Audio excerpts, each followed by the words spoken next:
please join me in welcoming the one, the only, Tim Merel. I'm Tim Merel from Digi-Capital, and clearly that photo's a few years old. Now, I wanted to thank you all for welcoming us to Tel Aviv. It's an extraordinary city. The people are amazing, the vibe, the buzz, the energy. The food's wonderful, the beaches are great, so thank you for having us. Now, Digi-Capital, we're an AR and VR advisor. We do a few things. We do our analytics platform that you'll see in a minute. It's got over 500,000 data points in it. It's basically a dashboard to the industry. We have our reports. The latest one's about 300 pages long. So if you like facts and data, it's a good start. We do strategy consulting, helping large corporates as they navigate the industry, but also helping startups to go faster, including being on advisory boards. And lastly, investment banking, helping large companies to buy startups, helping the few startups in the audience sell their companies so they can go and live on the beach. Now, we're going to talk about a few things today, but we're going to start with the reality ecosystem. And this is basically what the industry needs to go big. It's a big puzzle across the different pieces of the industry, so we'll dive into a few of them and cover off what's going on. For platforms to be platforms, you need active users, and lots of them.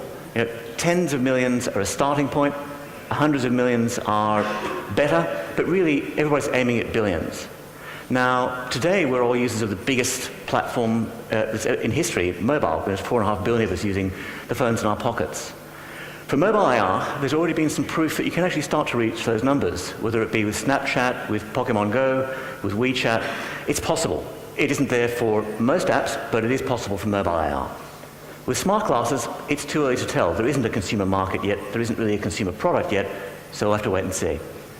With VR, it doesn't have that many active users. Even Mark Zuckerberg admitted at the Oculus Connect conference a few weeks back that we're still very, very short of what's necessary. And even with our forecasts, we don't see VR, in terms of headsets, getting above 50 million until at least 5 years' time. So, you know, good deep market, but not a mass consumer market.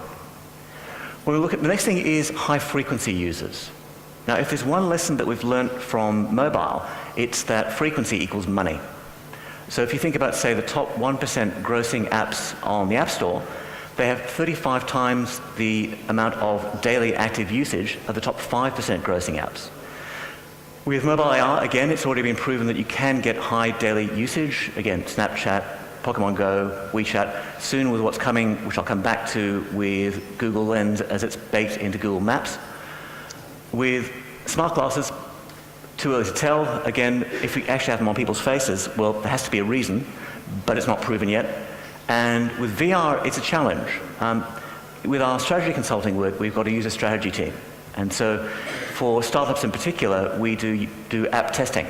And even when we've tested VR apps where users in the Snapchat generation from 15 through to about 34 love the VR apps they've tried, they say that they will use them evenings, weekends, holidays, which isn't great for frequency. Then going beyond that, we need critical use cases. And this is probably, in our view, the most important one of all. We've only really seen the first critical use case that was shown by Google at Google I/O this year, where I mean, how many folks here, when they're trying to navigate around Tel Aviv, you get out Google Maps or Waze, and it tells you to go south? Where's south? You don't know.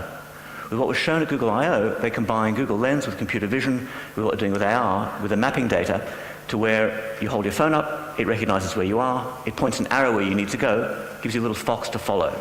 I was in the front of the audience during Google I/O, and you could feel this visceral, strong wave of people who could see that it was solving a problem that they all cared about and that couldn't be solved in any other way. So with critical use cases, we think about that as being a spectrum from valuable to critical. A valuable use case might be technically hard to do. It might be really cool, but it doesn't fundamentally transform the user experience, or it's something that most users don't care about. Critical is something where it fundamentally transforms the user's experience, and it couldn't be done in any other way, and we all care about it. And that's probably the first one. With smart glasses, it's too early to tell. We suspect that some of the use cases from mobile AR will cross over, but it's more likely that the critical use cases for smart glasses will be specific to that platform. With VR, unfortunately, there aren't any critical use cases yet. You know, the market's been going for 3 years, and for comparison, Uber was launched 3 years after the iPhone launched. There isn't a critical use case for VR yet, so there's more to do there. Then beyond that, critical apps. Now, just having a critical use case is not enough. In terms of the mobile apps on your phone, most folks in this room would use about 9 apps a day, probably use about 30 apps a month. Most of you would download no apps a month. So the challenge is, even if you have a critical use case, it isn't enough. It needs to be embodied in an app that you already have on your phone. Maps is a good example. Say what's going on with Amazon is a good example. Or something that's so insanely great you would actually bother to download it. Now, the only mobile AR app that's actually achieved that so far was Pokemon Go. But if you look at what House has achieved, where they've been able to deliver 11 times sales uplift from having a mobile AR aspect on their mobile app, it's part of an existing successful app that people were already using. So we think the dominant mobile players today are probably best placed in terms of critical apps for mobile AR. Smart glasses, too early to tell. Again, we think it's likely that some of the critical apps that will evolve from mobile AR will come across, but again, more likely the critical apps for smart glasses will be specific to that platform. And VR, even if you love playing Beat Saber, it's hard to think of a VR app that you couldn't live without. Moving on there, cloud and data, coming back to what Ori was talking about earlier. AR cloud for mobile AR and smart glasses, people are very excited about in the industry, and there's few folks outside the industry who are looking in. The challenge there, which is still unsolved for a lot of startups, is business model. In other words, if you're Google, you've got a business model, it works. If you're a startup in AR cloud, there's still some questions to be solved from having spoken to many of the AR cloud startup CEOs. As we look into VR, people have been talking about blockchain as being VR's cloud, which is an interesting concept, but Steve Wozniak worries about the blockchain bubble that has the same question here. On the data front, up until recently, if you wanted data on the market, you had to get reports from us and other people, but there wasn't really a dashboard to the industry. And we'll come back to it and I'll show it to you, but when we launched our analytics platform a few months back at Google, we think we might have started to solve the problem. Then, moving on from there, installed base. Now, Ori was quoting one of our numbers with 1 billion users by early next year. What we actually mean by installed base is slightly different. Installed base basically means that the device in your pocket can actually run an AR app. It doesn't mean you've downloaded it. It's one of the big challenges that comes back to those critical apps questions before. But mobile AR has shown that you can get to a high installed base. We're already there, 900 million by the end of the year, approaching 3.5 billion in 5 years. But the critical thing there is to actually get apps onto that installed base. Smart glasses, much too early. VR, there isn't a big installed base yet. And again, we think 50 million-ish is about what's possible in 5 years. So Mark Zuckerberg's original, we're going to get 1 billion users into VR, is looking a very long way away. Then, critical hardware. You've already all got the critical hardware for mobile AR right now. It's in your pocket. Smart glasses, too early, no matter what anybody says, no matter how excited you are about smart glasses yet. And VR, again, similar issue. There isn't really critical VR hardware yet. There's lots of good stuff, but nothing that's critical to folks. Then from there, investment. And we'll come back to that. There's been some good investment into mobile AR, and particularly into smart glasses. We speak to a lot of VCs in Sand Hill Road in China, and about a year ago, I interviewed about 30 of them I write for TechCrunch as well. And they were talking about how they were moving away from VR, and that trend has really taken hold this year. If you're a VR startup, raising money right now is not an easy thing to do. The last point is leaders. And when I say leaders, I don't necessarily mean startups. I mean full platform, full ecosystem leaders, the way that Apple is a leader in relation to mobile. And really, in none of the spaces do we actually have those leaders today.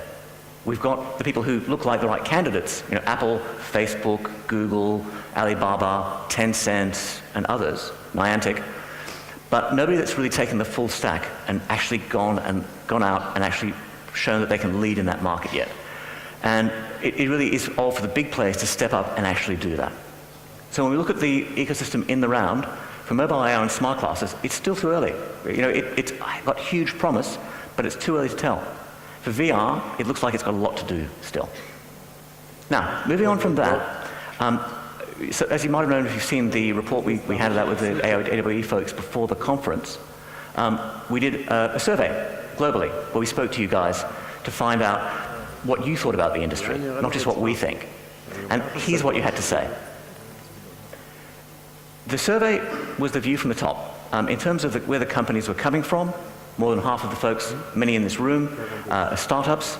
We had a good smattering of corporates, some service providers, and others. In terms of the individuals who responded, it was very much the senior view. About a third were CEOs. If you add in all the other C-level folks who were involved, over 40%. So it really is the view from the most senior folks in the industry, again, including folks in this room. And the companies who responded very much reflected the state of the industry. We had over half of you who are earning less than $1 million a year. So there's a lot of small startups. Then a few 1 to 5, and then the next biggest group was really the larger companies, the large corporates, and the very few startups that have actually already scaled. And there aren't that many of you, but there are a few. So what did we learn? What did we really take out of this? One of the big things that came out is that you're all spending too much time at home. You need to get on a plane more. You need to actually look at the opportunities internationally. Because we're now getting to the stage where it actually is possible to make money outside of your, make money in the round, that's beginning to happen, but also make money outside of your home markets. And I'll explain what I mean. When you look, and the way we read this chart is where the companies are based is down the left, where the companies are making money is across the top. As you expect, most folks are making most of their money in their home markets. The Americans and the Europeans are the most parochial. The folks from Asia, more international. You guys are the most international of all.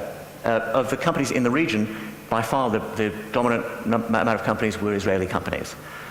You're making about a third of your revenue here in the region, but you're also making about a third of your revenue in the States. The interesting thing is when you look at the scale of the different markets from a revenue perspective, and when you start thinking about it from a profit perspective, even more importantly, there's some interesting dynamics. Now, most of you guys tend to go to Silicon Valley because, well, it's Silicon Valley. Why wouldn't you want to go there? It's the big center of tech. It's, when you refer to the Silicon Valley of somewhere, it's because it's Silicon Valley. But I can tell you from our own experience, it's incredibly expensive. Engineers are expensive. Rent's expensive. Marketing people are expensive. Salespeople are expensive. It's the highest cost market. The States is also the most competitive market of all. It's actually quite hard to make profit in the States. You can do it, and some are, but it's challenging. When we look at the scale of markets by region, the largest market in terms of revenue is Asia. Europe is the second largest market as of this year and should continue to become larger than North America over the next 5 years. Yet if you look at where you guys are making your money, you're leaving money on the table. And more importantly, you're leaving profit on the table. Now the challenge that you've got is in both Asia and Europe, they're not single markets. You go to North America, you can probably do Canada. I think even Tom wouldn't take offense at that because it's quite homogenous. But Europe and Asia, different. And we'll come back to that when we start talking about some of the priorities that you guys said you've got about how you build out next. Then we look at platforms and what you care about. More of you care about mobile AR than anything else, which is not surprising. It's the one platform that's actually starting to get to scale. Then smart glasses, then VR, and other platforms, holograms, and so on. Within AR, it very much looks like a two-horse race, ARKit and AR Core.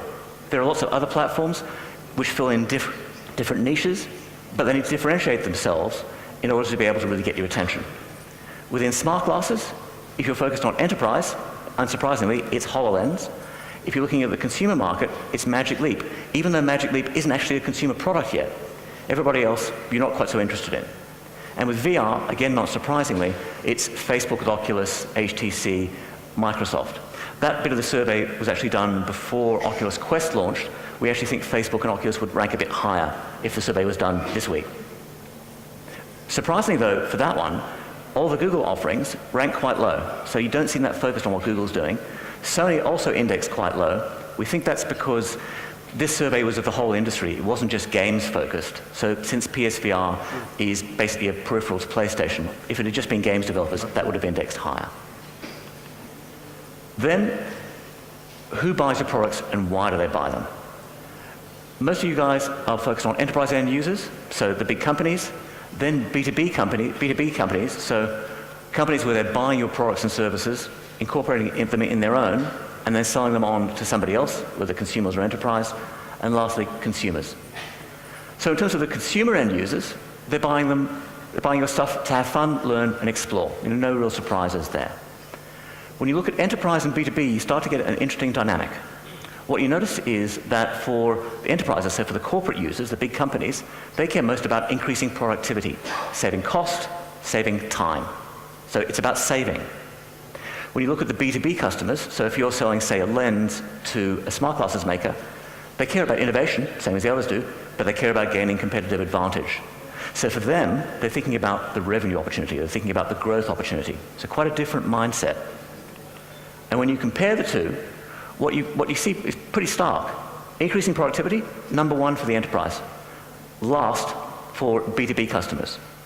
So as you think about your sales, your pricing, it indicates there might be both something to worry about, but also an opportunity. Unsurprisingly, the companies that are looking at saving cost, saving time, they're looking at saving money on you too. So they're going to beat you up on price every time. You're going to be dealing with purchasing officers. It's going to be harder to make a profit with them because they know that you need their business. With B2B customers, they're not as focused on cost. They're not as focused on saving. They're focused on being the best in the market.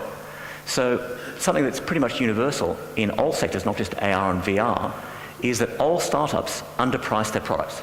You all underestimate what you can actually make out of the market. So you may be leaving money on the table if you're selling to companies that are incorporating your products and services. So I'm not saying you should double your price tomorrow, but there might be some leeway. You might be able to make a bit more money than you're currently making just by tweaking your pricing a bit. Then in terms of how you make money, well, unsurprisingly, given the nature of the industry at this stage, enterprise and B2B is the largest single business model. But if you put all of the consumer-focused ones together, it's actually more, but there's a lot of overlap. What that indicates is that folks are experimenting a lot with different ways of making money at this early stage of the market, which makes sense. User bases aren't huge yet, it isn't a huge market yet, you're going to be trying to make money wherever you can. Within the enterprise piece, in terms of which categories folks are focused on, it's manufacturing, education, construction. The two that are really interesting are the ones that index really low. Government, including military, and financial services. These guys have buckets of money, great big pots of the stuff, and actually very few of you are focused there. So it might indicate that actually, particularly coming out of the Israeli market, the government market and the military market could be an opportunity that's a little bit untapped internationally. When we look at the consumer market, we see basically folks are focused on entertainment, games, non-games, and education, and then a whole range of other things. In terms of advertising and e-commerce, it's all still quite early stage. Folks are focused basically on wherever they happen to have started. What we've seen is there are a lot of companies that are focused just on one vertical and haven't figured out the horizontal piece yet. In other words, they might be focused on, say, the furniture market and not going broader, which again makes sense at this stage. And if you talk to VCs, they'll tell you dominate a vertical market and then go horizontal, so it's the right strategy. Lastly, we asked you what both the industry and you need to do to scale.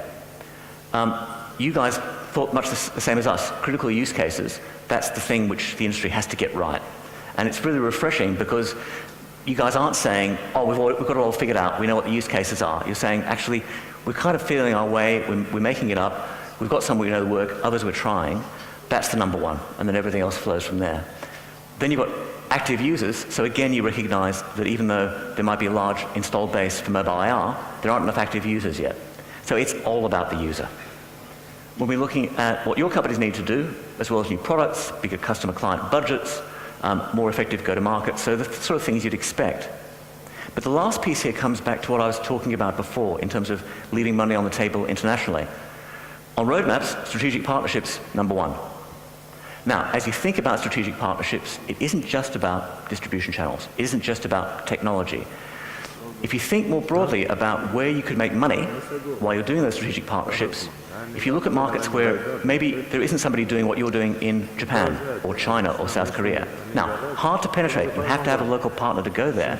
But as you think about those strategic partnerships, thinking about, okay, what can I do that's not necessarily doing the obvious thing and going to Silicon Valley, where I might be able to grow where there isn't a competitor, where there is money, and where they're hungry for the sort of thing that I'm doing, think more broadly about that. Now, if we could switch to the laptop, please, so I can switch to the platform. So, the last thing we're going to do is we're going to talk about the market in terms of a few numbers and some charts and bits and pieces from our analytics platform. So what you're about to see is the demo version of the analytics platform. So you won't see the numbers, axes, and data that you get in the full subscription version. If you're interested in that, go to the website, have a look, and we can sort you out. Now, in terms of what's in the platform, there are three broad areas.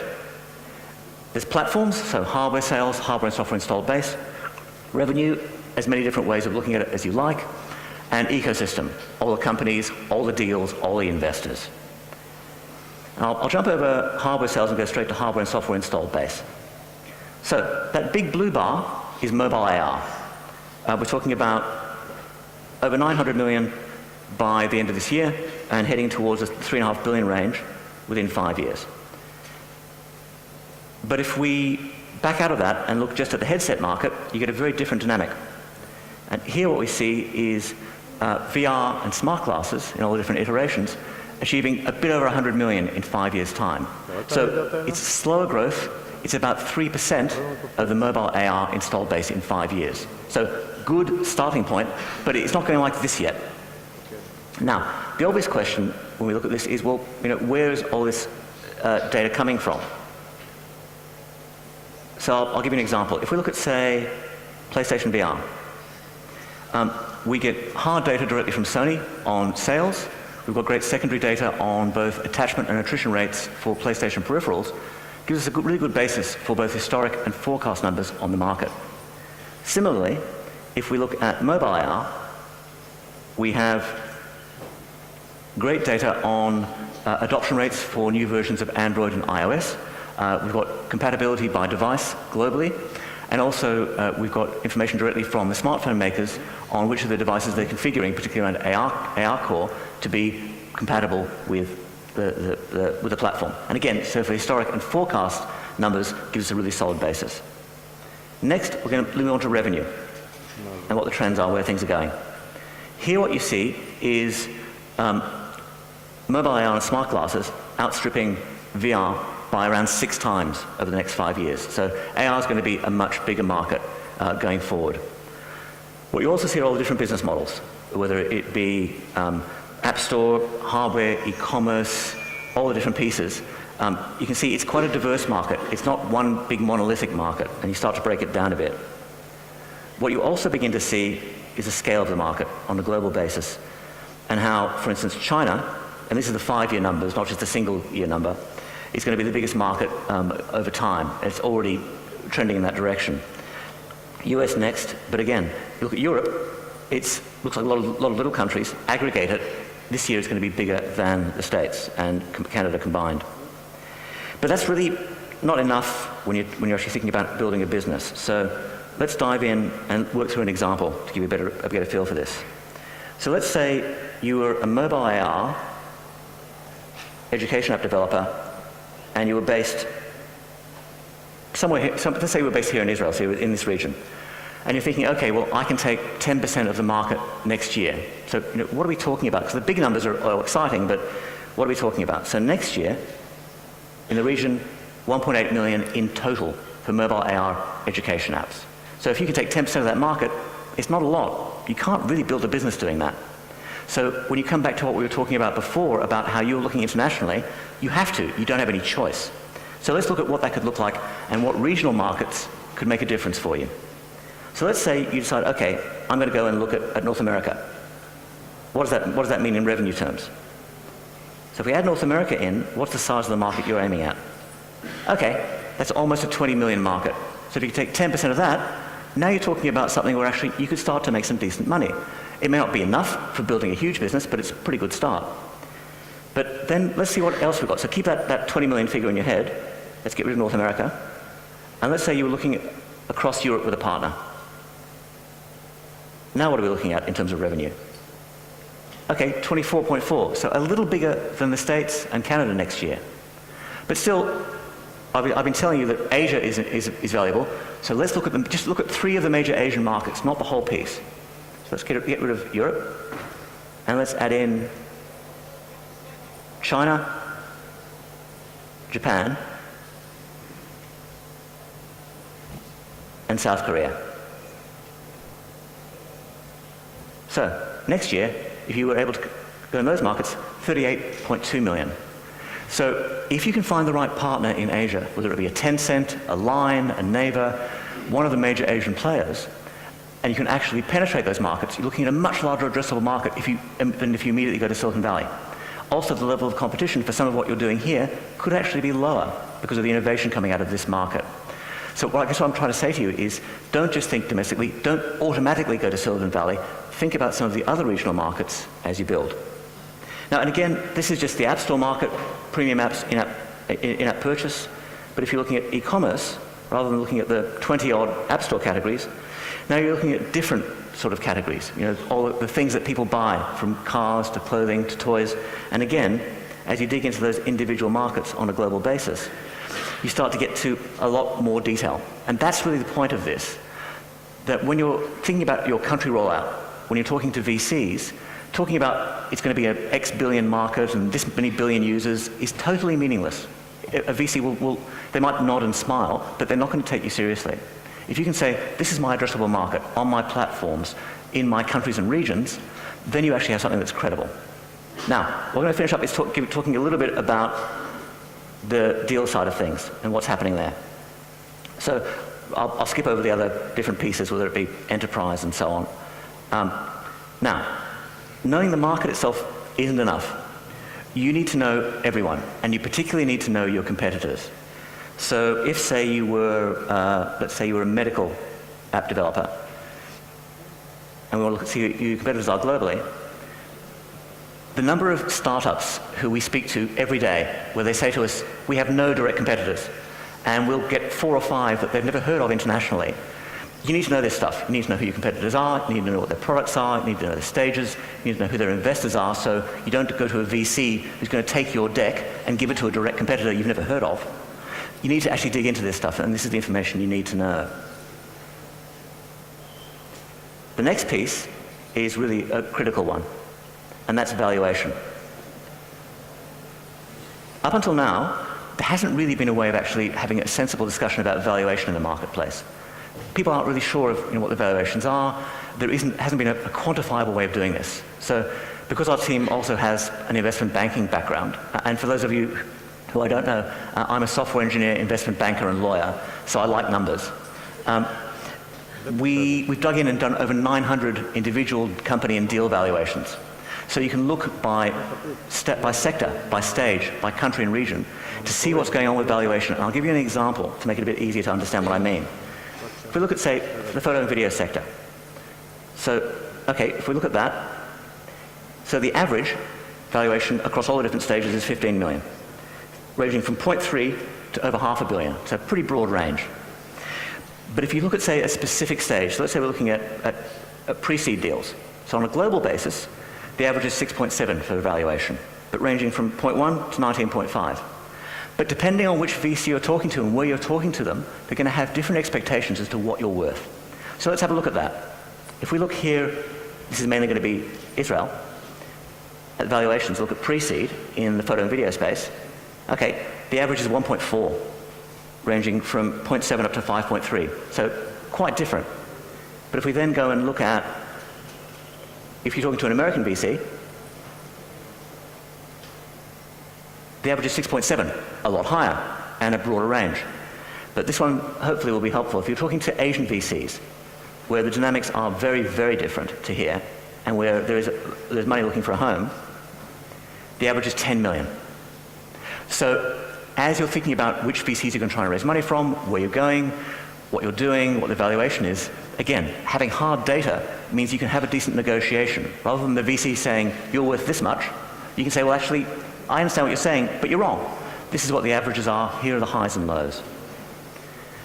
Then you also need to have a feel for the investments and M&As. And again, I won't go through all that stuff. There's over 1,300 deals in here. But also the investors and acquirers. So a lot of folks get very excited about Silicon Valley. They'll set up an office there. They'll send some folks over there. And they won't raise money there.